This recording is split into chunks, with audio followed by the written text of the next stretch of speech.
Bismillahirrahmanirrahim.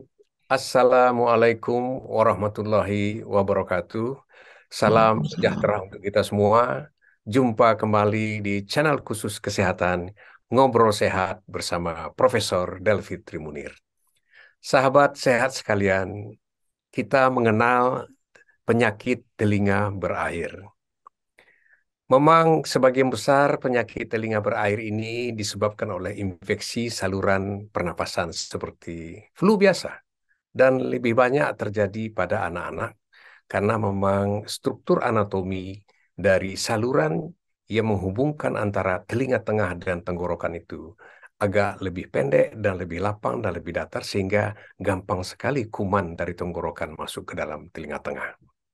Namun juga bisa terjadi pada orang dewasa walaupun jumlahnya kecil. Nah, biasanya pada kasus-kasus yang seperti ini sangat gampang sekali sembuh. Kalau flu-nya sembuh, kemudian telinganya juga kering. Dan kita ketahui bahwa kalau sudah berair telinganya, tentu sudah terjadi kerusakan atau kebocoran dari gendang telinga. Nah, ada jenis lain dari telinga berair yang sangat berbahaya karena dia berkomplikasi kemana-mana. Karena jenis yang tipe ganas ini kita sebut, ya, itu bisa merusak tulang-tulang dan bisa mencapai kepada struktur selaput otak bahkan ke dalam otak. Makanya kita sebut tipe yang berbahaya.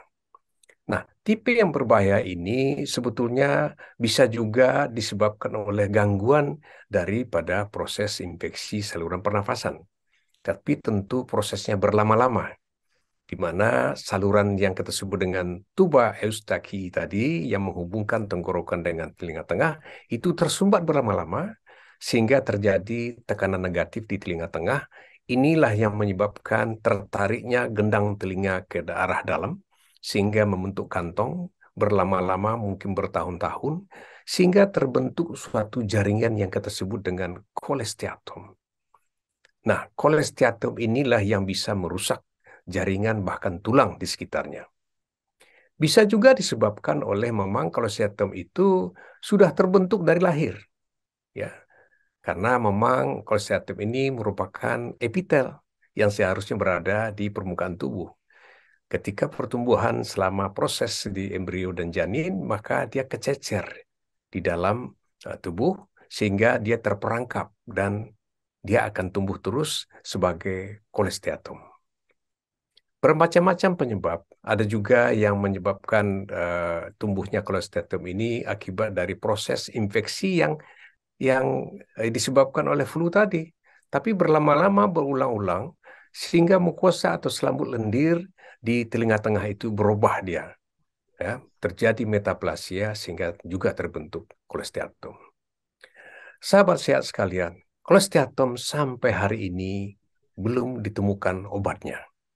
Ya, biasanya kita, dokter THT, kalau terjadi infeksi di telinga tengah yang berulang-ulang dan tidak sembuh-sembuh dengan obat-obat biasa, dan kita duga ada terbentuk kolesteatom, bisa juga terpantau dari pemeriksaan radiologi, dan bisa juga tidak. Dan kadang-kadang kita bisa juga melihat langsung di liang telinganya, yang gendang telinganya memang eh, robeknya besar.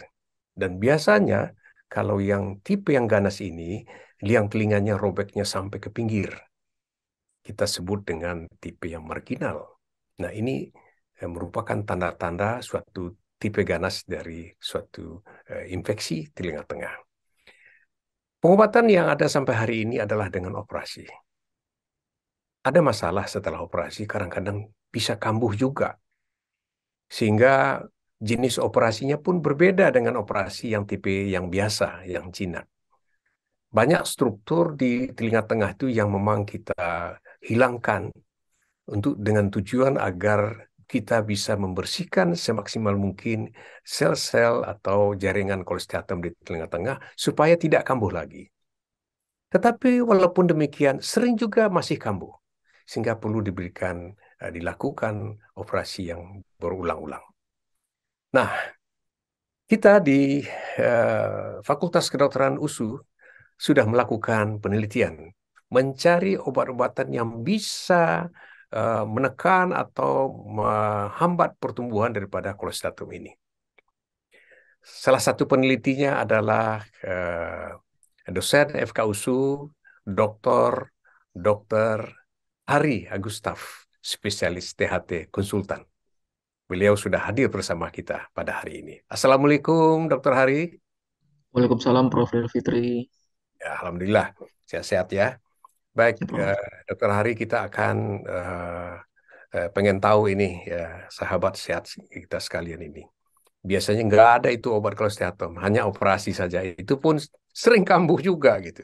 Ya, Prof. Makanya dengan penelitian Dr. Hari ini tentu ada harapan baru bagi masyarakat yang memang menderita eh, telinga berair dan tipe ganas ini. Ya paling tidak walaupun dioperasi dia tidak kambuh lagi dan bisa dipakai obat yang Dr. Hari teliti ini gitu ya. Dan ternyata obatnya dari herbal ya Dr. Hari ya. Iya, Prof. Oke. Apa nama obatnya Dr. Hari? Eh, Poguntano, Prof. Jadi sahabat sehat, namanya Paguntano. Agak aneh rasanya ya, karena memang hanya ada di Sumatera Utara rupanya. Paguntano itu tumbuhnya di mana, Ri? Di daerah Sumatera Di Utara, Ri? di daerah Dairi, Prof. Ya, jadi tidak semua daerah juga. Mungkin di cuaca, temperatur, dan ketinggian tertentu dia bisa tumbuh dengan subur ya, Paguntano ini. Nah, Dokter Hari ini sudah memproses ya, mengambil daun paguntano itu kemudian diproses ya. Prosesnya diapakan itu daunnya itu Ari? Diambil apanya gitu. Silakan Dokter Ari. Ekstraknya, Prof. Ya, ekstraknya Daunnya. dilakukan di mana Dokter Ari? Di Fakultas Farmasi USU, Prof. Oke, baik. Jadi eh, daun paguntano diambil, kemudian diproses ya, dan jadilah terbentuk dalam bentuk ekstrak ya Dokter Ari ya. Iya, Prof. Nah, silakan Dokter Ari, bagaimana ini penelitian dilakukannya? Kabarnya dilakukan di laboratorium Fakultas Kedokteran Yarsi ya. Silakan Dokter Ari, bagaimana proses penelitiannya? Ya, terima kasih, Prof. Assalamualaikum warahmatullahi wabarakatuh. Eh, Penelitian ini dilakukan dengan melakukan operasi terlebih dahulu terhadap pasien-pasien telinga berair yang ganas ini, tipe ganas ini.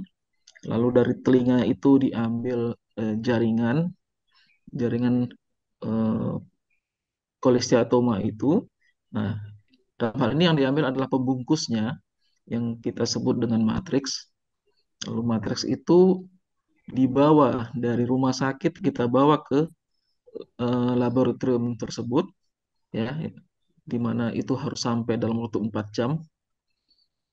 Lalu diproses, matriks tadi diproses untuk mendapatkan sel yang dibutuhkan.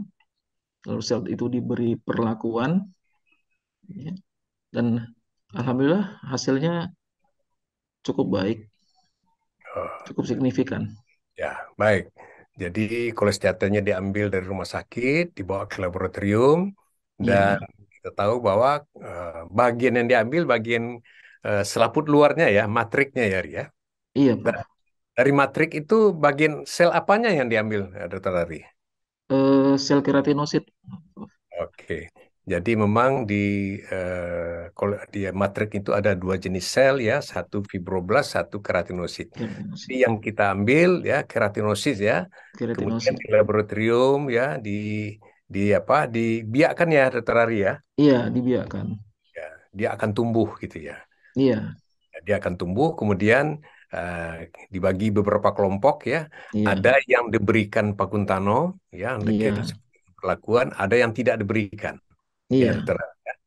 Nah, Iya. pada yang diberikan ini apa yang terjadi, Dokter Ari? Eh, Poguntano ini dapat menekan jumlah sel pada matriks itu, ya, diharapkan ini akan mengurangi agresivitas dari matriks dan mengurangi keganasan dari penyakit ini. Iya, baik.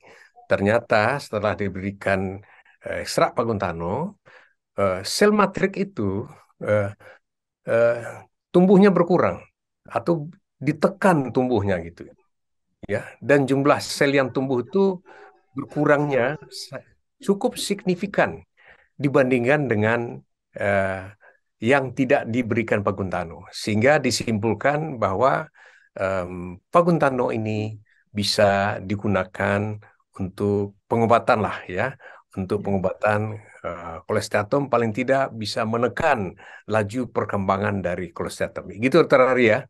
Iya, Bro. Ya, baik. Jadi setelah ditemukannya ini tentu masih ada tahap-tahap yang ke depan yang Dr. Ari akan lakukan ya untuk agar supaya ini bisa ekstrak Faguntano ini bisa kita produksi ya. Ya, bisa saja dalam bentuk obat tetes ya, bisa Iya, Bro. juga dalam bentuk yang dimakan gitu ya. Nah, tahap selanjutnya tentu diperlukan penelitian seperti misalnya dosis ya dan sebagainya dan efek samping dan masih ada tahap-tahap selanjutnya. Paling tidak, Dr. Hari sudah menemukan bahwa ekstrak Paguntano ini bisa menekan pertumbuhan dari kolesteatom. Nah, Ya. diharapkan dia akan dapat menghambat pertumbuhan kolesteatom. Bisa dipakai kalau kolesteatom kecil, bisa dicoba dulu dengan obat ini dulu ya. Mana Hmm. tahu bisa hilang dia. Iya. Atau kalau besar dia mungkin dioperasi dulu dan supaya tidak kambuh, mungkin ini bisa dipakai. Apakah sebagai obat tetes karena memang mencapai lokasi tempat tumbuhnya kolesterom ini setelah dioperasi cukup memungkinkan kalau obat itu ditetes atau dimakan. Sehingga kemungkinan dia kambuh kembali akan menjadi berkurang. Gitu, Dokter Ari ya. Iya, Prof. Ya. Baik, sahabat sehat sekalian, demikian ya cerita dari telinga berair.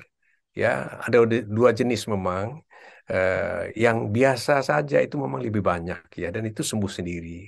Kadang-kadang pilek dia muncul lagi, tapi Hmm. bahwa pendengaran sudah pasti berkurang ya, karena gendang telinga biasanya sudah robek. Nah, pada yang kasus-kasus yang ada kolesteatom ini, sampai saat ini terapinya kita operasi.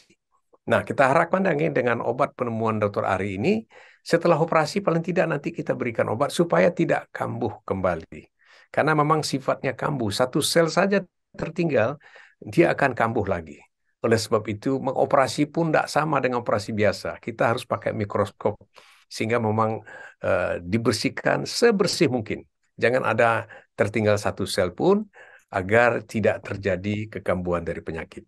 Karena komplikasinya sangat berbahaya, bisa masuk ke dalam otak dan tidak jarang juga ya terjadi abses, ya, meningitis, abses, ya, encephalitis dan bahkan ada yang menyebabkan kematian.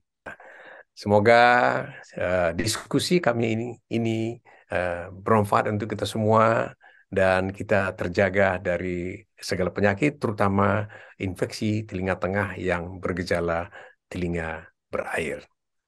Demikian saja, semoga bermanfaat. Terima kasih Dr. Ari atas kesempatannya di hari ini sudah berbagi kepada Makasih, Prof. sahabat sehat-sehat kita sekalian. Wabillahi taufiq wa hidayah. Wassalamualaikum warahmatullahi wabarakatuh. Waalaikumsalam.